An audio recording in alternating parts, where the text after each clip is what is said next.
Assalamualaikum warahmatullahi wabarakatuh. Salam jumpa dengan wong santun. Kita tahu dan kita paham, wanita sekarang sangat beda dengan wanita dulu. Wanita sekarang adalah wanita modern dan wanita dulu dianggap wanita kuno.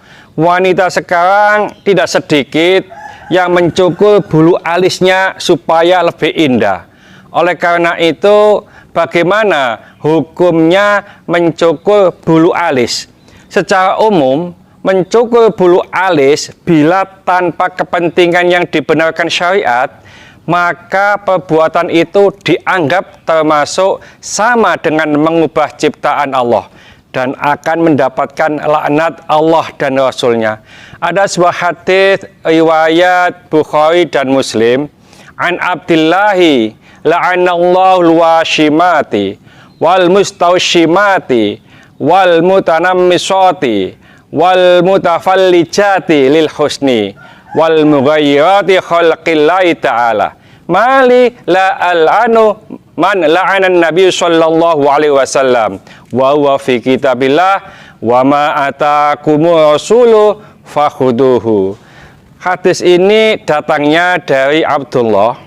Semoga Allah melaknat wanita yang membuat tato, maksudnya membuat tato di kulitnya, dan yang minta dibuatkan tato. Wanita yang mencukur bulu alisnya atau mencukur sebagian agar tampak lebih cantik. Wanita yang meregangkan sedikit gigi-giginya supaya tambah indah. Yang mengubah terhadap ciptaan Allah. Mengapakah aku tidak melaknat kepada orang yang dilaknat oleh Nabi Shallallahu Alaihi Wasallam? Dan hal tersebut terdapat dalam kitabullah. Apa yang diberikan oleh Rasul, ambillah. Dalam Al-Quran disebutkan, A'udzubillahi minasyaitonirrajim, Bismillahirrahmanirrahim, wala amurannahum fala yughayyirunna khalqallah wa may yattakhidhi syaitana waliyan min dunillahi faqad khasira khusrana mubina. Maksudnya adalah, dan akan aku suruh mereka merubah ciptaan Allah, lalu benar-benar mereka merubahnya. Barang siapa yang menjadikan setan menjadi pelindung selain Allah, maka sesungguhnya ia menderita kerugian yang nyata. Dalam kitab Az-Zawajir an Iqtiraf al-Kabair, kitab ini dikarang oleh Syekh Ibnu Hajar Al-Haytami. Beliau menegaskan di sana al-kabiratu tsamanuna hatta tsalisatu wa tsamanuna, yaitu wal waslu wal washmu washul asnani wat tanmisu. Maksudnya dosa besar nomor 80 hingga 83, yaitu menyambung rambut, mentato, mengikir gigi, dan menyukur bulu alis. Beda kalau ada kepentingan yang diperbolehkan oleh syariah seperti untuk pengobatan. Misalnya, kalau ada penyakit seperti tumor di bagian alis, lalu untuk mengobatinya, alis tersebut harus dicukur habis, maka itu termasuk ada kebutuhan untuk pengobatan. Maka mencukur alis semacam itu diperbolehkan. Juga boleh mengubah ciptaan Allah kalau ada kepentingan, kemaslahatan, dan memang sangat dibutuhkan. Seperti bibir sumbing, ini perlu dijahit dan diperbaiki agar dapat berbicara dengan lafaz yang lebih jelas dan benar. Gigi rusak atau ompong dapat diperbaiki atau ditambah dengan gigi palsu agar dapat mengunyah makanan dengan baik dan dapat berbicara dengan lafaz yang lebih jelas dan benar.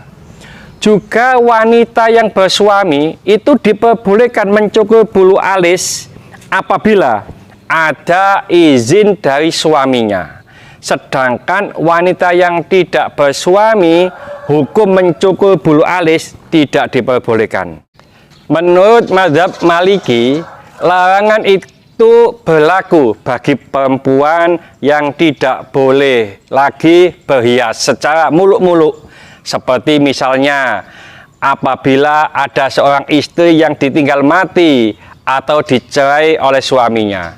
Dengan demikian, hadis ini tidak bertentangan dengan riwayat Sayyidatina Aisyah radhiyallahu anha yang memperbolehkan menghilangkan bulu alis di wajah. Lalu di kalangan mazhab Syafi'i, menurut Syekh Sulaiman Al-Jamal Asy-Syafi'i, penghilangan alis atau bulu alis itu diperbolehkan bila yang bersangkutan telah mengantongi izin suaminya. Tindakan itu ia ambil dengan tujuan mempercantik diri dan tampil menarik guna membahagiakan suaminya. Bila tidak, hukumnya tidak boleh. Pendapat tersebut juga berlaku di mazhab Hanafi. Menurut Ibnu Adin Al-Hanafi, mencabut atau mencukur bulu alis dilarang bila hal itu dilakukan untuk bersolek dan mengumbar kecantikannya di hadapan publik. Jika hal itu tidak dilakukan untuk menyenangkan hati suami yang kurang suka dengan bulu alis, tentu penghilangan bulu alis masih diperbolehkan. Namun, kalau tidak ada kebutuhan semacam itu, tapi karena hanya sekedar merasa tidak puas dengan penampilan wajahnya, karena bentuk alisnya dianggap tidak sesuai dengan keinginannya, maka hal itu bisa dikatakan sebagai perbuatan kurang bersyukur dengan karunia Allah. Padahal manusia itu diciptakan Allah dalam bentuk yang paling sempurna dan sebaik-baik bentuk. Dalam Al-Quran disebutkan, A'udzubillahi minasyaitonirrajim, Bismillahirrahmanirrahim, laqad khalaqnal insana fi ahsani taqwim. Sesungguhnya kami telah menciptakan manusia dalam bentuk yang sebaik-baiknya. Itulah gambaran hukum kalau ada wanita yang ingin mencukur sebagian atau seluruh dari bulu alis. Mudah-mudahan sedikit ini dibarengi hidayah oleh Allah Subhanahu wa taala. Mudah-mudahan bermanfaat bagi kita semuanya. Sampai jumpa di video yang akan datang. Akhir kalam, assalamualaikum warahmatullahi wabarakatuh. Salam Bang Santun.